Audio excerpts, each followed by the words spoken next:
Hello guys, welcome to my YouTube channel unique English grammar.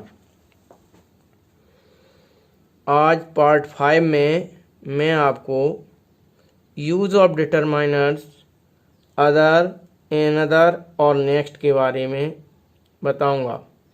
आओ सबसे पहले other के बारे में पढ़ें। अदर का मीनिंग होता है दूसरा। अदर मीन्स दूसरा, अर्थात यह नहीं बल्कि कोई और। इसका प्रयोग दूसरा अर्थात दो में से एक, भिन्न आदि अर्थ में किया जाता है। कहने का आशय ये है कि जब कोई एक वस्तु किसी को दिखाई जाए और वो उसे पसंद ना आए तो वो उसकी जगह दूसरी चीज़ चाहता है, तो ऐसी कंडीशन में हम अदर का प्रयोग करते हैं। इसीलिए हमने यहाँ लिखा है अदर का अर्थ होता है दूसरा, अर्थात यह नहीं बल्कि कोई और। आओ एग्जाम्पल से समझें। कॉल द अदर बॉयज, दूसरे लड़के को बुलाओ, यानी कि इस लड़के को नहीं, इसकी जगह दूसरे लड़के को बुलाओ, ऐसा इसका आशय है। सेकंड में देखें, I don't want this book, give me the other book. In sentence से यह आपको स्पष्ट हो गया कि I don't want this book, मैं यह पुस्तक नहीं चाहता या मुझे यह पुस्तक नहीं चाहिए। Give me the other book, मुझे दूसरी पुस्तक दो।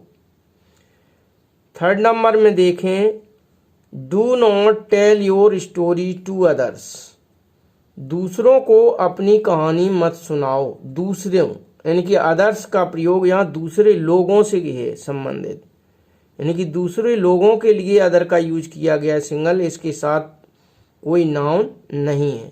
स्वयं ये नाउन का ही कार्य कर रहा है अदर पर्सन के लिए। तो दूसरों को अपनी कहानी मत सुनाओ। आओ अब एनदर के बारे में जानते हैं। एनदर का अर्थ भी होता है दूसरा, लेकिन इसका आशय होता है दूसरा एक और, इसी जैसा दूसरा एक और। इसको हम दो अर्थों में प्रयोग करते हैं एनदर का। पहले से भिन्न दूसरी चीज, यानी कि पहले कोई चीज दिखाई गई है तो वो उससे अलग प्रकार की दूसरी चीज चाहता है, या पहली के समान एक और चीज। तो दो स्थितियों में हम एनदर का प्रयोग कर सकते हैं। आओ एग्जाम्पल से देखें। I do not like this hat, मुझे यह हैट पसंद नहीं है। प्लीज शो मी एनदर, कृपया मुझे दूसरा दिखाओ। एनदर दूसरा दिखाओ, यानी कि इससे भिन्न, अलग। तो पहले से भिन्न दूसरी चीज के लिए यहाँ एनदर का यूज किया गया है। He wants another cup of coffee,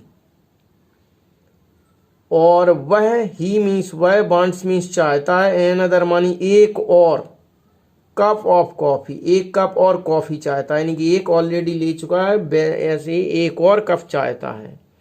तो पहले के समान एक और चीज। थर्ड में देखें, please give me another spoon of sugar, जो बात इसमें कही गई है सेम वैसे ही इसमें कहा गया है कि प्लीज मीन्स कृपया, गिव मीन्स दीजिए, मी मीन्स मुझे, एनदर एक और, स्पून चम्मच, ऑफ शुगर मुझे एक और चम्मच शक्कर दीजिए। फोर्थ में देखें, टेल अस एनदर स्टोरी, हमें एक और कहानी सुनाओ, यानी कि एक ऑलरेडी सुन चुका है, एक और कहानी सुनना चाहता है, तो इसके लिए एनदर का यूज किया गया है। कॉल एनदर बॉय, दूसरे एक और लड़के को बुलाओ। तो ऑलरेडी एक लड़का तो आ चुका है और उसके बदले में एक और लड़का चाहता है बुलाना, इसलिए यहाँ एनदर का यूज किया गया है। तो यहाँ इसमें और इस सेंटेंस में यही अंतर है। इसमें यह है कि पहला नहीं दूसरा, और इसमें पहला और एक और दूसरा। तो ये अदर और एनदर में इतना डिफरेंस है। मीनिंग दोनों की सेम थे, लेकिन इनके बीच अंतर है, तभी हम इनको अलग अलग यूज कर सकते हैं। आओ इसके बाद हम नेक्स्ट के बारे में देखते हैं। तो जैसा कि नेक्स्ट का मीनिंग होता है अगला, और या पास का या बगल का। तो अगला मीनिंग जब हम भाव व्यक्त करते हैं, ऐसे स्थिति में हम क्रम या ऑर्डर, और स्थिति व्यक्त करते हैं तो पोजीशन, पोजीशन मीन्स होता है स्थिति। तो पोजीशन और क्रम यानी कि स्थिति और क्रम को व्यक्त करने के लिए हम नेक्स्ट का यूज करते हैं। जैसे फर्स्ट एग्जाम्पल में देखें, the next girl is a good singer, अगली लड़की एक अच्छी गायिका है। तो यहाँ ऑर्डर यानी कि एक क्रम व्यक्त किया गया है। नेक्स्ट अगले क्रम की, दूसरे क्रम की जो लड़की है वहाँ नेक्स्ट का यूज किया गया है। तो नेक्स्ट गर्ल के लिए यानी कि अगली लड़की के लिए नेक्स्ट शब्द का यूज किया गया है। My father will go to Bombay on next Monday, अगले यानी कि इस मंडे को नहीं, नेक्स्ट मंडे, अगले मंडे के लिए यहाँ भी ऑर्डर यानी कि एक क्रम व्यक्त किया गया है। He lives in the next house, यहाँ हाउस की पोजीशन व्यक्त की गई है कि नेक्स्ट हाउस पास का घर या बगल का घर। She was sitting next to me, वह मेरे बगल में बैठी थी। तो यहाँ पोजीशन है नेक्स्ट यानी कि बगल में। He is my next door neighbour, वह हमारे पास का या बगल का पड़ोसी है।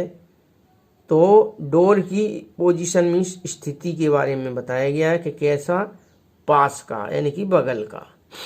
तो गाइज यहाँ इसमें जो है ये 3 आपको मैंने डिटरमाइनर बताए।